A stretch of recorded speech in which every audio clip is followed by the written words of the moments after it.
Hey everyone, welcome to the Idiomanic Top 3! With Nicholas, I am the gaming correspondent for Idiomatic. And I am Dimitri, editor-in-chief of Idiomatic and movie critic. And today we have an episode that we're going to call You Can Only Do That on Television, or Cinema actually. Yeah. Because it plays off a Canadian show. Hey, Nick and I are each going to list 3 things that we find in movies all the time, but that never really happen that way in real life. And we're not talking like science fiction, like people going to Mars and stuff like that. Just, stuff you see happen like almost every day, that's very common in television and cinema. Well, yeah, a good example that was brought to us by one of our friends is the way people talk in a car. Yeah. Like, while driving, and they're constantly looking at each other. Like, you don't do that in a car unless you're a terrible, terrible, terrible driver. Yeah. Or you have a death wish, either or. Anyway, but before we do that, we're going to start with something that we haven't done in a while. It's called Show and Tell, and that's when we recommend a nice, lovely movie for you. And our theme for this Show and Tell is exactly that. A movie that does something realistically that is usually never done so in other movies. Yeah. Why don't you get us started, Nick? Well, I'm going to recommend Kiss Kiss Bang Bang. It's a movie about a thief that's passing out as an actor and a private detective, and they get like entangled in a murder mystery. And there's also an actress who's like used to be an old friend of the thief that's in there too. But what happens that's like very close to reality is that in one scene somebody gets shot, and the thief, played by Robert Downey Jr., he takes the gun and he throws it in the lake. And the private investigator just berates him, like, why did you do this? Now they'll just dredge up the lake and they'll find the gun, you idiot. Because you see that all the time, let's get rid of the weapon and just throw the weapon away like that. But yeah, that's not going to work. Police aren't that lazy. They're going to look for the weapon close to the body. You know? Yeah, especially since it was like a kind of a small lake. It's like they will dredge it up, and that happens a lot of movies. It is a small lake, and they still throw the weapon in there as if like, look, this is a golf course. We can empty the lake in no time. Yeah, the private eye is played by Val Kilmer in a hilarious performance because essentially he spends the entire time just busting Robert Downey Jr.'s balls about just how much of an idiot he is. And most of Robert Downey Jr.'s idiocy in that movie comes from actually him believing in a lot of movie cliches and a lot of like how the world works in fiction instead of the real world. Yeah. Oh, it's great. No, I love that movie. It makes me laugh every time. Great choice. Yeah. What is your choice? Mine is very different. I'm going to recommend Oscar winner The English Patient from 1996. For those of you who don't remember it, or perhaps we're too young, The English Patient takes place like right at the end of World War II. There's a nurse who encounters this soldier who's like his face is all bandaged up and stuff, and he begins to tell her about his experience during the war, which turns out to be this big, sordid love affair, super romance thing. It's actually really interesting movie. It's lovely, it's good. It won the Oscar for a reason. It's well written. If you're into love stories, it is one of the good ones. Why I'm recommending it in this context, though, is for one scene. There's that scene where he meets his lover, and he can't help himself. He's so taken with his passion, his lust. He rips her dress off her, and they make passionate love. And it's a standard, beautiful scene, beautifully shot. But what sells it for me is that in the next scene, the very next scene, it's the next morning. Both of them are talking in her room.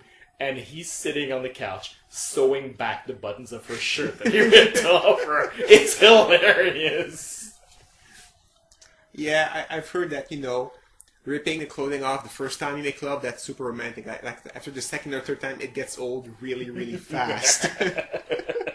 All right, so that's it for Show and Tell. Yeah.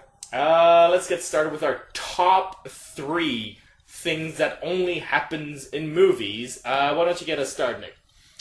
My number 3 are people who go in like air ducts. Like, it doesn't happen every day. That's not something you do every day, but people still have to go in there. And they, you know, in the movies, they come out and they're squeaky clean and everything. These places are extremely dirty. Like, just take the scene from Speed at the beginning where they're saving the hostages in the elevator and they go in the shaft and they try and, you know, hook up the elevator. They would have gotten out there. They would have been like black with oil and dust. They would have been disgusting. But in movies, no, that doesn't happen there. Everything is always squeaky clean. Nothing's dusty. It's like the maid is in there every day just cleaning the elevator shaft for some reason. Yeah, well, not only is she cleaning the elevator shaft, she's removing the crucial grease factor that allows the elevator to actually function properly. Yeah. Just like air ducts, like thieves are crawling in there. That doesn't happen every day. But if you just take a look into one of those at work or something, you'll see it's disgusting and nobody wants to crawl in there at all, ever. Yeah, no, it's pretty grungy in there. And you find a lot of dead animals in there usually. It's really gross. Yeah, dead rats, cockroaches. Yeah, so... Yeah, that's something like in movie. It looks so perfect in movie. It looks so easy. It's like, no, it's gross. it's disgusting. Yeah, no... Yeah, and heist movies, they always use that, don't they? Like, I'm thinking of Foolproof or Mission Impossible. Or even Ocean's 11 when they go down the shaft at the end there. Yeah. It's like, no. I'd love to see a movie one day where they use that cliche and they have the operation and they make it grungy and dirty, like you say. But, like, where, like, the suspense comes from one of them having either an asthma attack or, like, major allergies from it. Or a rat phobia or something like that. Well, the rat phobia we've seen in Mission Impossible, right? With Jean Reno holding Tom Cruise. Yeah. But the rest of the air thing was squeaky clean. There was just the rat in there for some reason. I know, and yeah, because that rat apparently never poops. Yeah, yeah.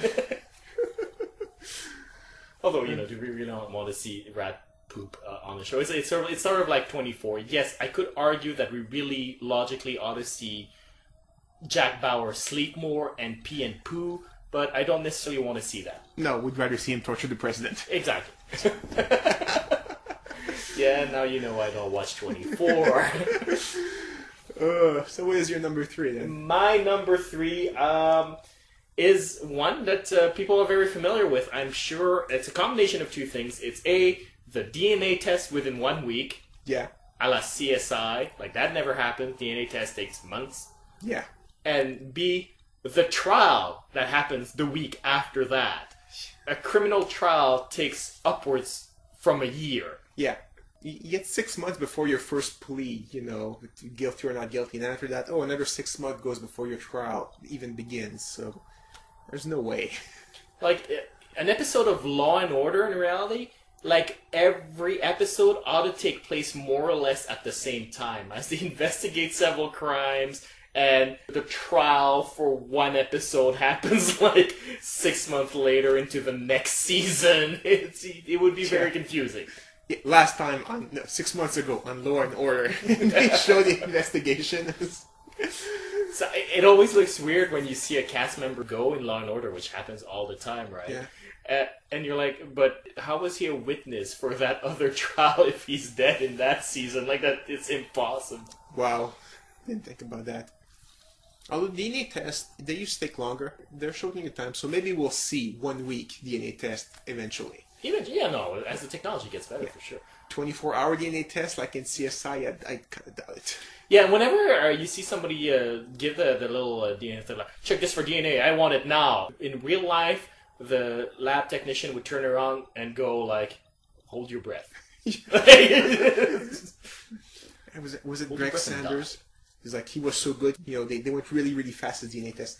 The person being good or not does not make the DNA test go faster or not as fast. That was just ridiculous. You know, if you have a really good lab tech, he would be able to execute more DNA tests at the same time through his magical multitasking abilities, but they would still all take really long. Alright, so what's your number 2? My number 2 is hacking. Every time you see hacking, you always see like a progress bar. It's like, you know, hacking done, like 73%. There's no way that can be real. There's no way a computer can know if it's almost ready to be, you know, hacking to the computer or not. It's all about breaking, you know, codes and, you know, mounds of numbers you see usually on the Linux machine.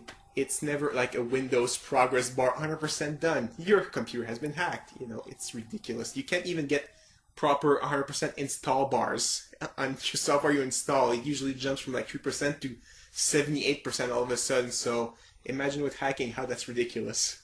Well, it's because it implies that whichever company created the operating system actually created some graphics in case of hacking. Yeah. It's like, really, Steve Jobs, Bill Gates, you felt compelled to ask your guys to program this in? Like, the best one was like, I think in Swordfish, when he was hacking and it was like a graphics interface where he had to like complete spheres like a Tetris or something. I'm like, that is ridiculous. What kind of security system is this? Where you're playing Tetris on a sphere is like, wow. Yeah, no, Hackers, the movie Hackers is also quite bad with the graphical interface to make it look cool. Because, you know, I don't know if you've seen Hackers with Angelina Jolie. It's all about, like, how these guys are neo-punk hackers, super cool skateboarders. I was like, no. Hackers are guys who spend most of their time with Cheetos on their chest. Like, you know. And, like, I say that sarcastically, but there's a reason for that. Because they spent all their time in front of the computer. That's how they got so good at what they do. Yeah. I mean, the beginning of the Matrix, that's what hacking is, you know. You see Neo asleep at his computer, and some guy comes like, and then he grabs a bunch of discs, which one's the right one, and he gives the hack program to the other guy. And when you hack, basically what you see on the screen is a bunch of numbers scrolling by, and that's about it. Yeah. I mean, and to a certain degree, I mean, I understand why movies don't do it that way, for the same reason that the Law & Order episode would be way too confusing if they did it in a real timeline. Yeah. It would be really, really boring to watch hacker movies if all we saw was fat dudes on a computer. You don't need to show the hacking process happening, really. You never saw Neo, like, on his computer, it's like, alright, access this, and you know him waiting and waiting. No, you just see him getting woken up, and he's like, okay, here's your shit. That's all you need to show. I mean, if you're gonna show something completely wrong like that, and ridiculous, like with a progress bar, don't show it at all. Yeah, no, I will say, you know, as an aside, computer hacking thrillers, you know, like, there was a big wave of them in the 90s, and we're still getting some today. Yeah. Like, the heist movie where the heist is online, stop it. Stop it, because you're forced to do these weird things that are not realistic just to make it look like it's interesting to hack. But it's also like, no, the reason why you have to do all of this is because hacking is not cinematically interesting. Just give me an old-fashioned robber crawling a clean air duct. Like, so what is your number 2, Dimitri? My number 2 is from the horror movies. As you guys know, I am a huge horror fan, and one of the things that I notice never quite makes sense is that scene where somebody is looking around and there's the music or the silence, whichever, but the tension is rising, and then he turns around and it's his best friend standing like 2 inches from his nose, and the music goes swing, and he's like, oh my god, and it's just you. And it's like, that would never happen in real life for one simple reason. It's something called peripheral vision. The guy would never be able to get that close to you, even if he's a ninja and doesn't make noise, because you would have caught him through the corner of your eye. Actually, being an astronomer, I can tell you that the corner of your eye is great to see movement like that. It's very good. So you would, you know, caught him even actually before you would have seen him if he was coming straight towards you. Because, yeah, your peripheral vision is very good at catching very minute movements. Ah, there. So, yeah, that's completely wrong. And they do it in every movie. And the thing that made me notice this, ironically, is I had a nightmare once. Yeah. Where I was in bed, and there was this ghost, sort of like one of those Japanese horror movie ghosts. Okay, sort of yeah. This pale thing that was sort of like hiding in a sort of hole beneath my cushions.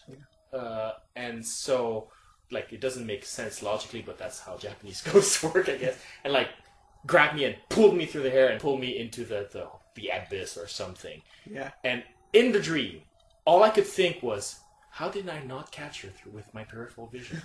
How is that even possible? That's one thing I don't like about those horror movies is like they try, you know, the surprise shock and like just that it's just like try to scare the viewers just by shocking them, and it's like there's fake shocks so often. It's like, well, yeah, 9 times out of 10 there, and especially in the first and second act, it's all jump scares for nothing. Yeah. You know, it doesn't have to be jump scares all the time. It makes the actual real scares better if you don't, you know, dilute them with all those fake ones beforehand.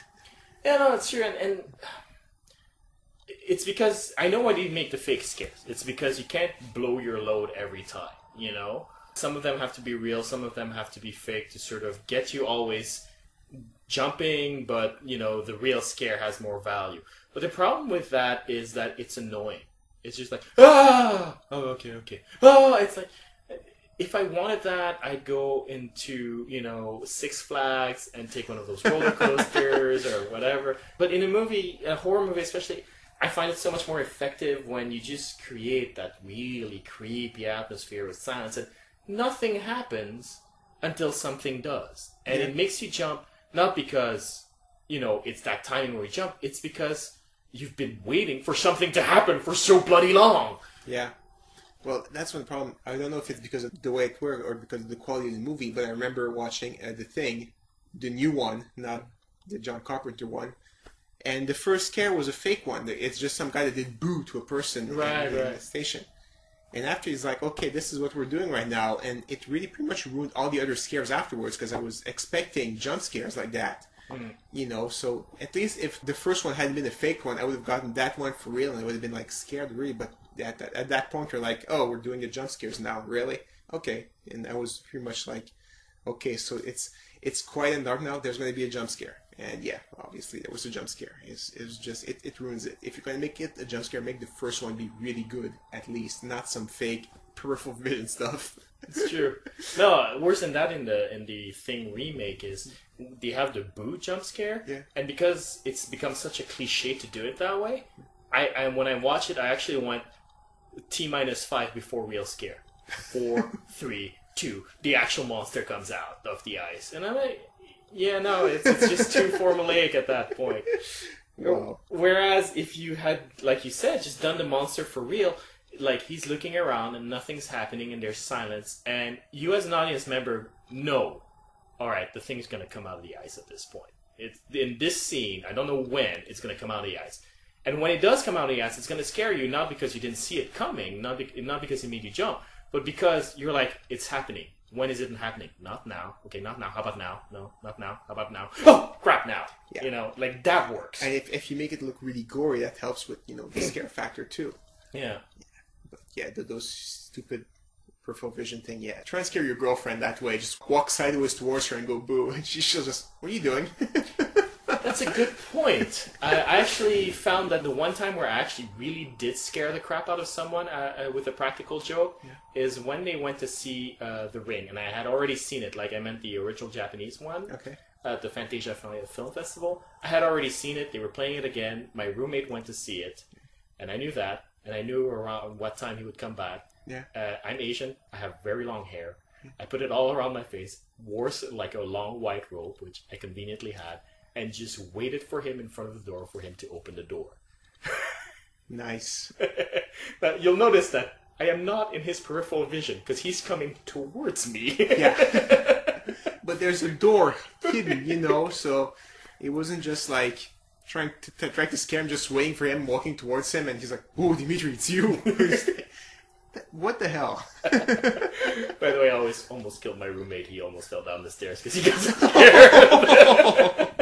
He's alright, though. Nice. Alright, that seems like a good time to move on to your number one pick for thing that only happens in the movies. Surprise parties. Surprisingly, they're a lot harder to pull off in real life. In the movies, the person just shows up, opens the door, and everybody's surprised, and he's like shocked that all his friends are here. In real life, the person shows up, and gee, what are all these cars doing in front of this house? And that's usually his first clue, and he knows at this point that there's a party going on. What are all these cars doing in front of this house on my birthday? This is, And then you try and be smarter than that. So okay, we'll try and trick him. We'll park our cars further down the street. But the problem with that is that everybody shows up before him to surprise him, and people get bored. So let's turn on the music and let's start talking, and then it gets louder and louder. And all of a sudden you hear a knock on the door. So very subtly you turn off the music and you go shh, shh, and the guy is hearing this from across the door. So I was like, he's not going to be surprised either. So, you have to be really, really good to pull off the perfect surprise party. It's not just a question of showing up and yelling surprise. You have to think it through, really. Yeah, you have to essentially have a GPS tracker on the guy and a screen in your pocket. Yeah. And also, you have to make sure that all the guests are not people that are only connected to the person that are surprised, so that they won't feel compelled to try to meet the new people or catch up with them if it's been a long time since they've seen them, and therefore chit-chat. There's a lot of factors to consider, is what I'm saying. You can chit-chat, but, another thing is you need to look out. But then the lookout gets bored, and he just starts chit-chatting with somebody else, and he completely misses the person coming in. So, yeah, that doesn't work. And then there's always the restaurant one, too, that, the person gets to the restaurant and is like, there's a group of 14, where are they? Say he shows up with his wife, and the wife has to suddenly ask, where's the party of 14 that he's not supposed to know about? And then we're follow us right here. There's always a give when you go to a restaurant as well. So it has to be extremely well planned. It's not the thing you see on TV. They don't go off without a hitch like that. Yeah, no, I've had the same experience as you with real life surprise parties. Mostly I'm the idiot getting bored starting to talk. It's me. The worst one I went to was, the guy was late because he was late. That was him. So, we started eating. So he showed up and we were eating. Oh, that's bad. With rice, with our mouths full, But he's like, I can't blame you guys. I'm sorry I was late. But, it's just surprise. We even started your cake, man. No, we didn't do that. That would have been horrible. Oh, that's what you get when you don't show up to your own birthday surprise party on time. Yeah. Whenever you have a surprise party, be aware and be on time. Exactly. Alright, so what is your number one? My number one pick for a thing that only happens on movies, or in movies rather, hey, English, is the makeover that makes the teenager attractive. Now, you've seen it in the countless teen comedies. Little girl, she's kind of a reject, nobody really likes her, she's at the bottom of the popularity chain, she gets the makeover, she's all pretty and whatnot, she goes to the prom, and suddenly the most popular guy in school asks her out, all the girls turn around and go, oh my god, wow. Yeah. Now, it's not that I don't believe in the power of a makeover in terms of making a young girl that is usually not prettier. I actually think that can happen. Yeah. But the nature of high school is that it doesn't matter. Yeah. Popularity is not only looks. Every teenager who's actually been in a high school knows that. Indeed. A lot of it is timing, a lot of it is your personality in terms of how much they appeal to the main crowd. Not that there's anything wrong with you if you don't appeal to the main crowd. It's lottery. That's what it is. Pretty much. And most of it is the reputation you've accumulated over the course of a year before that prom. Indeed. So if you show up as pretty as all heck, if they recognize you and know your name, they don't see the pretty dress. They still see the same loser they want to see. Now it's even worse because you're a wannabe now. Yeah, that's true. So the guy will never ask you out. Nobody's going to turn around, and the few that do, it's going to be to jeer you. Yeah. By the way, I feel really bad. Like, if ever you're not popular in school and it's sort of weighing on you, I'm not trying to tell you that it's never going to end. What I'm trying to tell you... Oh, it's going to end when high school ends. Yeah, it's going to end when high school ends. If you actually change school, the truth is you can reinvent yourself because you don't have any reputation with these kids. Yeah. And that's true. You really can. And more to the point also is you probably have to notice who your friends actually are. In my experience, I have very rarely met people with zero friends. I have met a lot of people who don't realize that they have the friends that they do because they're at the bottom of the social chain as well. And we tend not to value them as much or take them for granted. The trick is not to do that. Yeah. I was a nerd in high school. The first 2 years, I didn't want to admit I was a nerd. And, I was like, no, I have to, hang out with the cool kids and stuff like that. As soon as I, accepted I was a nerd, it went a lot smoother, Joined the other nerds, played D&D, played Magic the Gathering. We had fun. It was great. The rest of the high school just flew by. Yeah, no, because the thing is, the popularity race is not so important. What's important is to have a support system, is to have people you can talk to, complain to, lash out with when something's wrong. Express yourself, all of that stuff. They don't need to be popular. Yeah. Unfortunately, it doesn't make a good movie, you know, when instead of getting the makeover, the person realizes, hey, I am a nerd, and, you know, sits down next to the D&D club and is like, can I join you guys? I brought my character sheet. So that would not make a movie that appeals to everybody. Actually, I think you could pull it off. I find that the Hollywood movies never go for that because they want to maintain that underdog, you can make it too, you can achieve your dreams too sort of philosophy, which I actually think is kind of toxic for kids. Yeah. I find it much better as like, no, look, your life is not that bad. There's challenges, but here's what you do have, and here are the tools you can use to get by. Yeah. You know? But anyway, that was not at all what I was talking about. What I was talking about is the fact that a makeover will not change anything. No, but, you know, we're just trying to give advice here, you know. Yeah. Makeover, not going to help be who you are and, you know who your friends are. Oh, absolutely.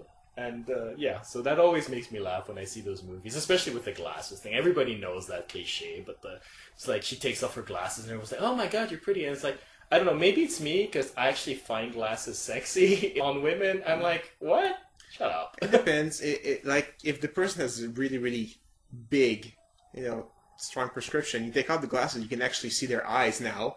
You're like, oh yeah, you're pretty without the glasses, you know. Ooh, cold. No, I've had, it was a guy, I'm not going to say he was pretty, but, you know, the day he got rid of his glasses and put his, you know, contacts on, it's like, dude, your face is huge all of a sudden, you know, and you could actually see his eyes, like, you know, you could really see the difference going from a very big prescription to nothing at all. It's like, he completely looked different. So, you could see somebody, you know, with, you know, very, very strong eyeglasses that having tiny eyes and all of a sudden take off the glasses. Oh, you know, you have beautiful eyes that way.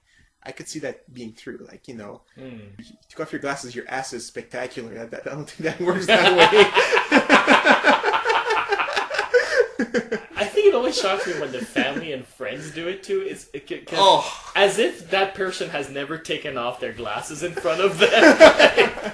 You know, like never gotten a headache, never cleaned the glasses in front of her friends. Hides in the bathroom to do it. I know. Yeah. You know? It is very taboo to clean glasses. You know? Anyway, I guess that's it for our top 3. Yeah. So, if you have your own that only happens on television and movies cliche or just thing that happens, and you want to share it, you can write us at mail@idiomanic.com or post a comment right below the episode at idiomanic.com. We love to hear that stuff, especially that stuff. Like, we're collectors of cliches or things that break our suspension of disbelief, rather. We love that stuff. Yeah. And, I'm actually going to leave you with one additional one that I want to talk about, just to exit the show here. It's in horror movies, and one thing that always bugs me is when the killer stabs someone. Yeah. And like they stab, and then they take the knife out, and they stab again. Yeah. Do you have any idea how hard it is to just penetrate the skin the first time around, but then to remove it is even twice as hard because there's a suction effect in there? Yeah. Speaking of from experience, are you? Oh, well, let me demonstrate. No!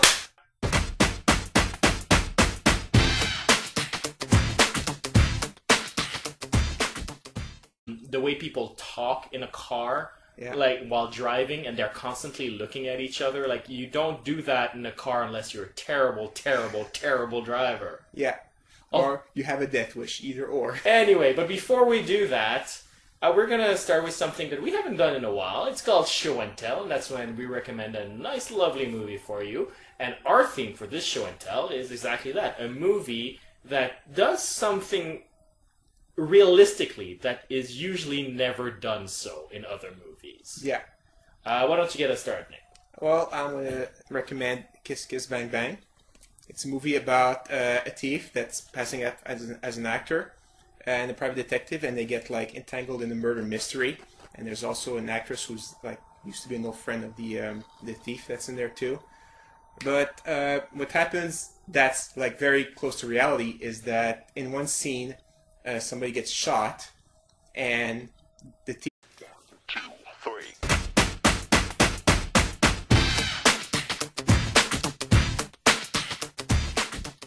Hey everyone, welcome to the Idiomanic Top 3. with Nicholas. I am the gaming correspondent for Idiomatic. And I am Dimitri, editor-in-chief of Idiomatic and movie critic. And today we have an episode that we're going to call You Can Only Do That on Television, or cinema, actually. Yeah. Because it plays off a Canadian show, eh? Nick and I are each going to list 3 things that we find in movies all the time, but that never really happen that way in real life. And we're not talking like science fiction, like people going to Mars and stuff like that. Just, stuff you see happen like almost every day, that's, very common in television and cinema. But yeah, a good example that was brought to us by one of our friends is... Steve, played by Robert Downey Jr., he takes the gun and he throws it in the lake. And the private investigator just berates him, like, why did you do this? Now they'll just dredge up the lake and they'll find the gun, you idiot. Because you see that all the time, let's get rid of the weapon and just throw the weapon away like that. But yeah, that's not going to work. Police aren't that lazy. They're going to look for the weapon close to the body. Yeah, especially since it was like a kind of a small lake. It's like they will dredge it up, and...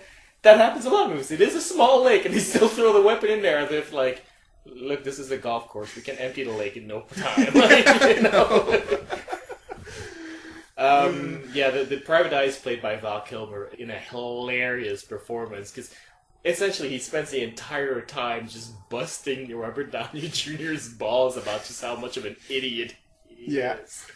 And most of Robert Downey Jr.'s idiocy in that movie comes from actually...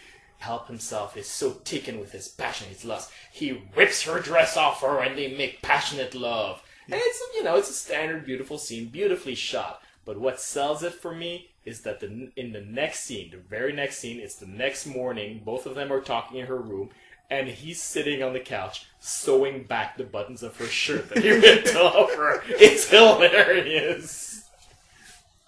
Yeah, I've heard that, ripping the clothing off the first time you make love, that's super romantic. Like after the second or third time, it gets old really, really fast. All right, so that's it for show and tell. Yeah. Let's get started with our top 3 things that only happens in movies. Why don't you get us started, Nick? My number 3 are people who go in, like, air ducts. Like, it doesn't happen every day. That's not something you do every day. But people still have to go in there. And they, in the movies, they come out and they're squeaky clean and everything. These places are extremely dirty. Like, just take this... Him believing in a lot of movie cliches and a lot of, like, how the world works in fiction instead of the real world. Yeah. Oh, it's great. No, I love that movie. It makes me laugh every time. Great choice. Yeah. What is your choice? Mine is very different. I'm going to recommend Oscar winner The English Patient from 1996. For those of you who don't remember it, or perhaps we're too young, The English Patient takes place like right at the end of World War II. There's a nurse who encounters this soldier who's like his face is all bandaged up and stuff. And he begins to tell her about his experience during the war, which turns out to be this big, sordid love affair, super romance thing. It's actually really interesting movie. It's lovely, it's good. It won the Oscar for a reason. It's well written. If you're into love stories, it is one of the good ones. Why I'm recommending it in this context, though, is for one scene. There's that scene where he meets his lover, and he can't